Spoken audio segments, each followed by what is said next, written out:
way up, she rises way up, she rises way up, she rises early in the morning. Hello folks, it's time to deck profile a updated Nightrose deck. Let's actually take off the protective seal here. You know, you gotta have oversleeves for your sleeves and you have a protective bind for your deck box as well. Today, of course, we're gonna be taking a look at the Nightrose and Ghostie hybrid variant. So this one came out, well, all the Ghostie support basically came out in Clan Selection Volume 1, and I've been kind of like playtesting other things, then I finally got to testing more of the Ghostie variant. I was kind of testing just like Beatrice in Nightrose for the longest time, but then I kind of put in more of the Ghosties and realized like, damn, this actually pushes the deck very, very hard in terms of like having that flexibility to finish games even better. And so I built it, took it to locals and won, and so I'm pretty happy with that. And overall the deck is very, very fun. So I was like, you know what, let's just give it a deck profile. All right, so let's just get into it here. So we're going to break down the deck as usual. Let me just take away the gifts here. You know, of course, prepare the protects as necessary. You mostly only go into protect one of this deck, so nothing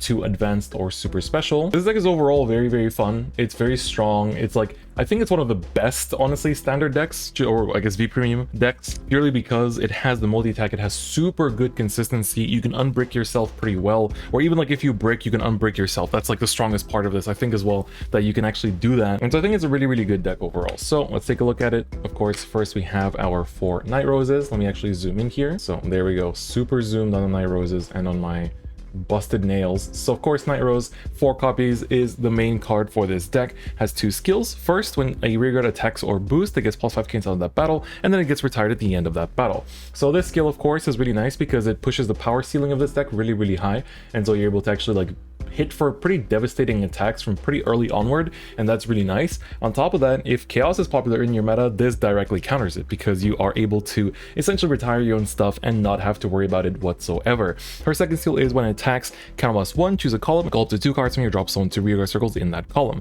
And if your opponent's Vanguard is grade 3 or greater, then this unit gets +10 cancel into that battle as well. So just the ability to superior call from your drop zone into a column is really nice, and you can use other skills to basically make that so you fill up both columns with attacks and can even do a potential 4 Skull Dragon attack combo, which is very nice. So she's the, you know, the main boss unit of the deck, still the main card you want to ride in most cases. And then we have, of course, the newly reprinted 3 of that is the Skull Dragon. So Skull Dragon, of course, very important boss unit. I play him at 3 now because I played him at 2 for a very long time, and I just, if even 1 went to the damage zone, I just felt like my power like ceiling was just really, really lowered. So I put him up to 3, and so now it's like if one of them goes to the damage zone, I still have 2 to make my 4 Skull Dragon attacks. He cannot be normal called, of course, from the hand, but during your turn on Vanguard rearguard circle, he gets +2k power for each card in your drop zone, which is very, very nice. And of course, after he battles, you can retire him, which is nice, and that's actually one of the cards that can work with our Ghostie package here, and so you can basically chain him into more attacks thanks to Beatrice. Otherwise, he's already like swinging for massive numbers in late game, you know, like 40, 50, 60, 70 levels of power, so it's very good, and so obviously a very good card. And then of course the 2 of the brand new Beatrice. So Beatrice has several skills. Her first skill is probably the most important one, which is when placed on Vanguard or rearguard circle, Soul Blast 1 to call a card not named Beatrice from your drop zone to rearguard circle. So this little,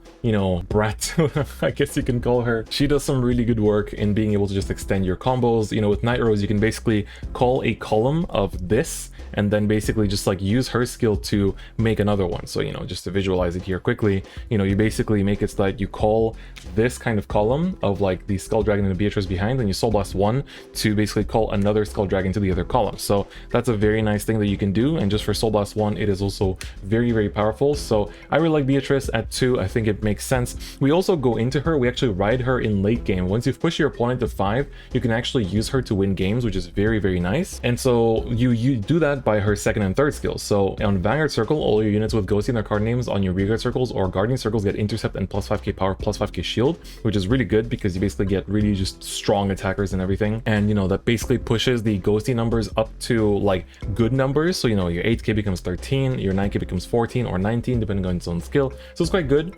And then of course, Vanguard Circle, when your rearguard is retired by card's ability during your turn, Calmas 1 and call a card with Ghostie in its card name with grade less than the grade of the retired unit from your drop zone to rearguard circle. So basically, when the Skull Dragon retires itself, you can call a grade 2 Ghostie by counterblasting 1. And so I'm gonna show you that combo afterwards afterwards. It's pretty straightforward, but you know, it's still very, very nice. So when you push your opponent to 5 with Nightrose, you can sometimes just ride this to finish games because of just how powerful this can really be. Now for the grade 2s, of course, the biggest staple of Grand Blue so far, which is of course the Colombard. So Colombard is just an amazing card overall, you know, very straightforward but very amazing, which is when placed, Vanguard Rearguard Circle, count almost 1, search your deck for any card, put it into the drop zone, shuffle your deck, and call up to 1 card from your drop zone to Rearguard Circle, and it's a named once per turn. So of course, this, you know, riding it is great. You can search out, you know, ghost ships, you can search out skull dragons, you can search out whatever. If you're great stuck, you can search out Nightrose and then add it to your hand with a Greed Shade. It's just a fantastic card overall. This is a 4 in like every single Grand Blue list. I think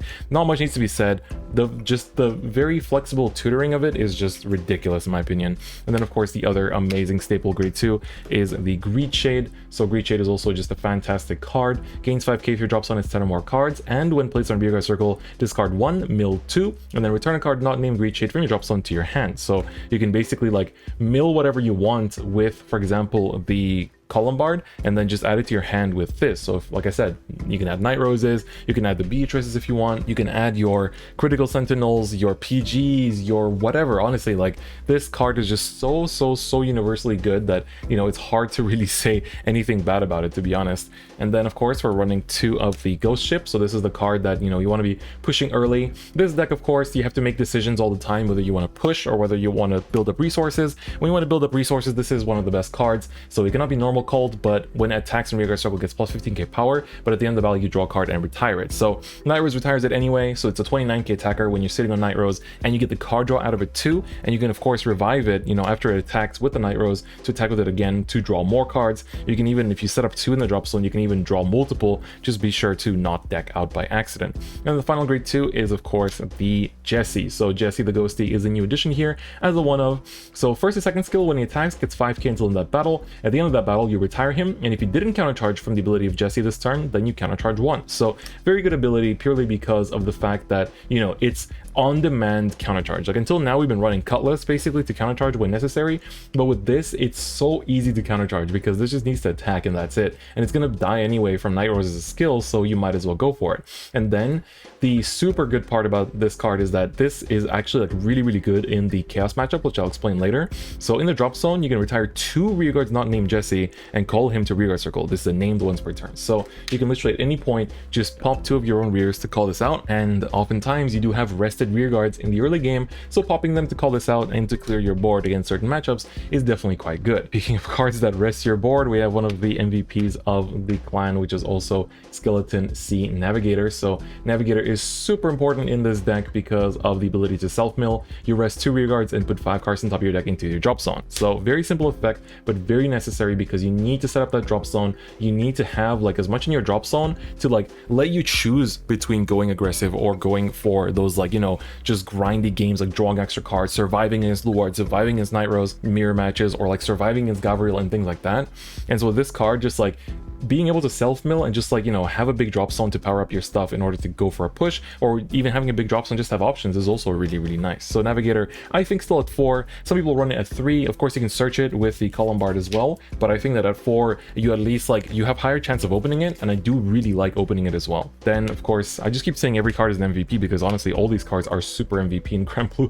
So we have the Bone. Bone says in the drop zone you can discard a card and put him on the bottom of your deck to call a grade 1 card from your drop zone to Rearguard Circle. But if you have 10 or more cards in your drop zone, you can call any grade. So you can, you know, revive your Skull Dragons with this, your Columbards with this, your Beatrice with this, like basically whatever. It's just so good. It's overall just a, you know, a tutor for anything. Like you can guard with this and then you use it, put it to the back of the deck, then like use Columbard to search it out again, then use it again. It's just so good. Also, like discarding the card means you can set up other things into your drop zone. If you have like Ghost Ships or the Skull Dragon, you can just put that back in there, and that's very nice. And then of course the addition here is the 3 copies of Damien the Ghostie. So Damien is probably your best grade 1 ride in my opinion when you're not trying to damage deny. So his skill is when placed from hand on Vanguard or Rearguard Circle, search your deck for Ghostie and put into the drop zone and shuffle your deck. So typically we want to search Jessie the grade 2 with this so that you don't hit it in the damage zone because you only run 1 copy, so that way you always have it in the drop zone and you can basically just like have him be ready.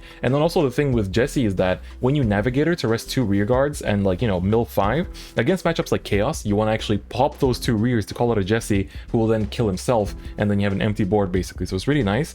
On top of that, Damien also says that at the end of the battle he attacked, if you have a Vanguard with Ghostie in its name, retire him, and if you didn't countercharge from the ability of Damien the Ghostie this turn, countercharge 1. So that is there for the actual like potential kill turn combo with the Beatrice. So that's just like made for that. So you know, some people might be saying like, oh, you could just play like without the Ghostie package, and yes you can, but I think the deck gets this extra little bit of ceiling that it didn't otherwise have, which I think is really, really good. And finally, our last 2 grade 1s are Ripple Banshee. Ripple Banshee is really good. When placed from drop zone, soul blast 1, draw a card and get 4k. It's just nice because it lets you empty your soul, you know, just like Beatrice, but also at the same time giving you cards in hand. So for those turns where you're going for just like the advantage generation, like, you know, building up a huge hand to survive against other decks, this is really, really important. Like this plus Ghost Ship are just beautiful, absolutely perfect. And so running only 2 because you don't actually need it that often, and like you only really need to like circulate 1 copy, and you can always like mill it with Columbard, and you don't have that much soul to like spam it all the damn time either. So I think that makes sense. Then of course 1 drop PG. A lot of people run 2, but we have Protect, so I kind of like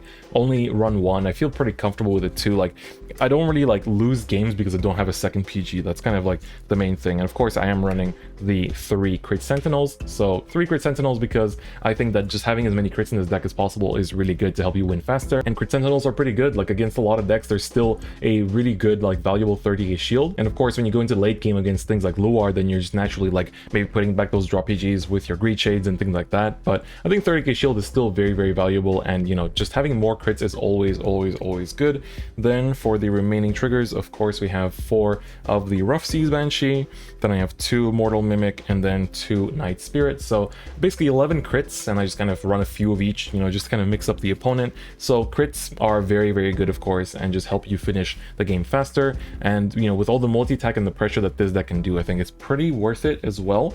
Now here is a little bit of an oopsie because I lost one of my Ghostie heal triggers. So technically this should be 4 Rick the Ghosties, but I lost one of them and I can't find it. So normally, I hope you're listening here, you should be playing 4 of these. So you should play 4 Rick the Ghostie because it lets you do the Ghostie combo, which is really nice into this. And if you go into like Protect 2 or something, then of course you can like intercept with this thanks to Beatrice's skill. But otherwise, yeah, it's good to have. Some people also run like other, like, you know, the Chappie, you know, that gets power as well to kind of like help you have more options on the grade 0 kill turn. But that's basically it. And finally, the starter is the Grenache, so nothing too special there. So just for a quick refresher, you know, what the actual like Skull Dragon Nightrose turn looks, you know, I think most of you guys know this. You basically swing with a Skull Dragon, it retires thanks to Nightrose, swing with a Skull Dragon, retires thanks to Nightrose. Nightrose swings, uses her skill, you know, to pay the cost, and then call out basically a Beatrice to the back and then a Skull Dragon to the front. Then you Soul Blast 1, you know, for the Beatrice's skill, and then you basically call out this. So you basically then get 2 more Skull Dragon attacks, which are super massive. So just in case you didn't know how to do that, you know, which is definitely very simple, quick refresher there. And then of course the potential kill turn from going from Nightrose into Beatrice when your opponent's at 5. This one's also pretty important to learn. So you're going to ride your Beatrice, get your Protect, and then Soul Blast 1 to revive a Skull Dragon. And then through whatever means, you're going to want to set up a second Skull Dragon. So, you know, maybe it's through a bone or whatever else, you know, you just basically go through the motions to set up double Skull Dragon. And then basically the parts you're going to be using are just these 3 cards over and over again. So how it works is that, you know, Beatrice's skill says every time your rear guard is a type of card's ability, you can almost 1 to call a Ghostie with less grade than that unit. So Skull Dragon attacks, retires itself by its own skill, then you can almost 1 to call a, you know, a grade 2 Ghostie. So you revive the Jessie there. So then the Jessie attacks, Jessie gets plus 5k from his own skill, so it's 19. Then he retires himself with his own skill, countercharges, and then you can almost 1 for her to, you know, get the Damien out. The Damien also gets 5k, attacks, uses a skill to retire himself and countercharge, and then you counter boss again with Beatrice and call out the heals, which is now going to be 10k. So here you would optimally, you know, like leave some kind of booster in the back that you then use for this heal attack, and that will be like 13, right? Or 18 rather, yeah, 18. So, you know, that attack finishes, and then you can basically go through this whole thing again, right? You attack with a Skull Dragon, and then this dies, and then this is where you stop countercharging though, right? Because here you call this out, and then you swing with this, and then he retires himself. But here when you counterblast to actually like do this, because so far you've been recovering every counterblast you've used, right? You counterblasted one for the Skull Dragon, but that's the only one, because both Jesse as well as the Damien actually refund themselves. So now after this attack, Jesse no longer refunds, so now you're gonna have to basically call out the Damien, and he will also not refund, and then you can basically call out another heal trigger, for example, or just like, just stay like this, and then just swing with this and still do your drive checks and put them on these units as well as you wish. But overall, this combo for Beatrice in standard is pretty simple. It's just a matter of setting up that kind of drop zone in order to actually execute that combo. But overall, it's pretty straightforward, and the cards you need to do it are pretty simple as well. All right, now if you're playing against Chaos, this is a very important thing that you definitely need to learn in order to counterplay them and not just lose your stuff to basically just an annoying Chaos player. So what you're gonna do is, of course, you're gonna ride your grade 2, optimally Columbard, use Columbard's skill to counterblast 1, and mill whatever, and then revive the ghost ship so you get the draw from this. And then let's say you didn't have your navigator last turn, so now you're gonna call your grade 1s here, and then use your navigator to mill 5 cards. Now you milled 5, which is very nice, but you're playing against Chaos, and Chaos could lock up these cards, right? So you don't want to have that happen, or you could lock up anything on your field, right? So what you want to do here is, if you milled at some point a Jesse, like from your grade 1 Ghostie that on ride mills anything, you want to use this Ghostie now from the drop zone to retire these two immediately, and then basically call out the Jesse here. And so now what's going to happen is that you're going to swing with Vanguard to drive check, put it wherever you want, swing with Jesse, he's going to countercharge the counterblast you paid for Columbard and retire himself, and they're going to attack with the ghost ship, which will then attack and retire itself as well to draw a card. So you're going to end on an empty board, and the Chaos player will be able to they'll use their Zirconium, right, to make you call something on the board, which is fine, because then they're going to have to literally minus themselves to be able to do something. But it's really important to know that counterplay against Chaos, because it will definitely take you very far. Right, so I'm all shuffled up, so now let's take a look at some bonus demo hands and stuff like that. Oh my god, I always somehow open really busted opening hands in these kind of demo parts. So here, obviously one Columbard, obviously one's Navigator. Everything else can kind of go, to be honest, though. Everything else we want to mill later on, but we don't want to have it in our opening hand. So we're going to mill 3 here and see what we draw into. So let's just see here. Draw. Oh my god. Oh my god. This is... See, this is also, if we don't open a grade 3 now, we can easily draw into it, which is definitely very nice. So we're going to just shuffle this up now and then get into playing the game. So just shuffle, and we're gonna get into it. So let's just say we're going first here, draw into Nightrose. That's very, very cool. And I guess now we're just gonna basically ride the bone, draw, see if we open a grade 1. Nope, that's fine. All right, then we'll just pass there, take a damage or something. It's fine, it'll be a crit. That's okay. Now we basically need to just set up for being able to use this navigator here to mill our stuff down. So I guess what we're gonna do here is gonna go just for the Columbard. And honestly, what we can go for is honestly just searching the ghost ship already and just starting to build up some resources, because I think that would be pretty good. So let's just find the ghost ship here, mill it and call it out immediately, so nothing too complicated there. So put that away, and then here I think we're just going to call the navigator as well as the bone, and then use the skill here to mill 5. Let's see, 1 2 3 4 and 5. All right, a bunch of triggers, but it's not too bad. We can see if we have any dead cards in hand. So for example, we might want to be able to recover something from the drop zone already, or maybe call something from using an early bone as well. I kind of don't want this Skull Dragon, but at the same time, I don't want to commit too many cards to the board either, because I'd rather use the Skull Dragon for something else later on. Maybe just discard it next turn instead, for the bone that we just milled. So let's for now just swing with a 9k Columbard and see what we check. We check a heal. I guess that'll go off at this rate, so we get to actually, add 1 card to our, drop zone, and then swing with a ghost ship. Ghost ship is going to retire itself, and we're going to draw a card. So of course, if we were playing against, the Chaos here, we might have actually, instead of milling the ghost ship, could have maybe milled the Jesse to retire these two to make sure they don't stick on the board, but for the time being, it's actually quite okay. So let's say my opponent attacks and crits me here. I take 2 damage, nothing too special, and then let's say I don't want to take too much more, so I'm going to just drop this heal trigger here to fend off the last attack. So of course, next up, it's going to be pretty straightforward. We're going to ride into the Nightrose, give ourselves a protect 1 as well, and then take a quick look at our hand. We can do a few things. Let's look at our drop zone count. We currently have 8, so you want to be always aware of it. Hit 10 so you can use your bones wisely. So now our objective basically is, we haven't pushed that much damage, we haven't checked any early crits or anything. We probably want to farm a bit of resources, so use these ghost ships wisely and things like that. So for the time being, I would say we can probably use another navigator. This will probably be the last navigator we use for this game, so we're gonna just mill 5. Oh my god. 4 crits and a draw. Those things happen sometimes and you just have to hold it. That's just how it is. 4 crits and a draw it is, you know? So now at least we're going to be able to use our bone here in the drop zone to actually, you know, drop 1 and do something with it. So I'm going to drop the Skull Dragon. It's not doing anything in my hand, and put this on the bottom of the deck, and then be able to call out a ghost ship here. So I'm just going to pop that out right there so we can draw more cards. And honestly, I want to Soul Blast at some point. So it's getting kind of alarming that we haven't seen, you know, Beatrice yet. So I think we're just going to call this down and be able to search the Beatrice and just put it into the drop zone immediately.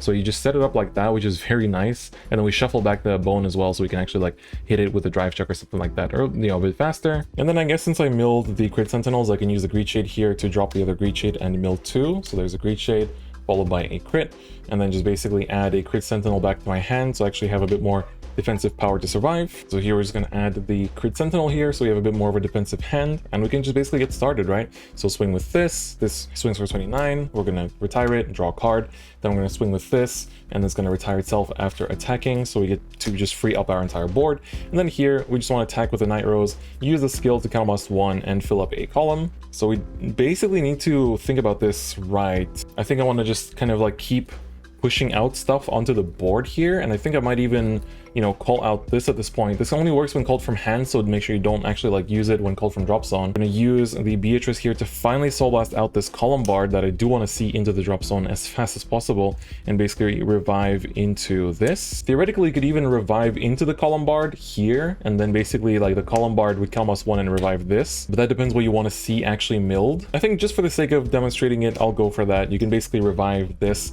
and then, you know, when placed, you get to counterblast 1 as well. So as we have 2 counterblasts, we can do exactly that to search your deck for literally anything. So I guess we can set up another Skull Dragon for later, you know, just to have the double there to potentially push for game next turn. And then we're going to just call out with his own skill the Ghost Ship. Then of course we're still going to Twin Drive, get nothing, followed by nothing, and then just basically swing for the rest of the attack. So you can swing with this, these 2 are going to retire themselves, and then swing with this is going to retire itself, and you're going to draw a card, you know, finishing on a not too shabby hand of 7. So of course if you had the Banshee, it does even more, but you know, for an early push turn, this isn't too bad. You swing with some big attacks, right, you know, like 30k plus, and you got to draw some cards as well, which is pretty good. And we have our like protect rewrite for next turn. And then basically next turn you're going to just basically go for either like getting more resources or just going for the push with the Skull Dragons. Depends what the matchup is, depends like if you crit early and stuff like that, but that's the general play-by-play of this deck. So what did you think? If you still want to pick up any of your Clan Selection 1 cards, I think you can still pick them up from parkage.com. Use code DifferentFight on checkout. Also pick up your overdose product there if you still need it. But yeah, I really enjoy this deck. It's super fun and just very enjoyable to play overall. It just turns very smoothly, and it's smooth to play, and it's very satisfying to play as well. Like you can just adapt to different game scenarios, and I really like decks like that can just like respond to whatever your opponent throws at you. And so it's definitely very enjoyable, and you can kind of like read your opponent and adapt to what they're throwing at you and respond in kind. Anyway, that's gonna be it for me today. Hope you guys enjoyed the deck profile, and I'll see you guys next time. Bye bye.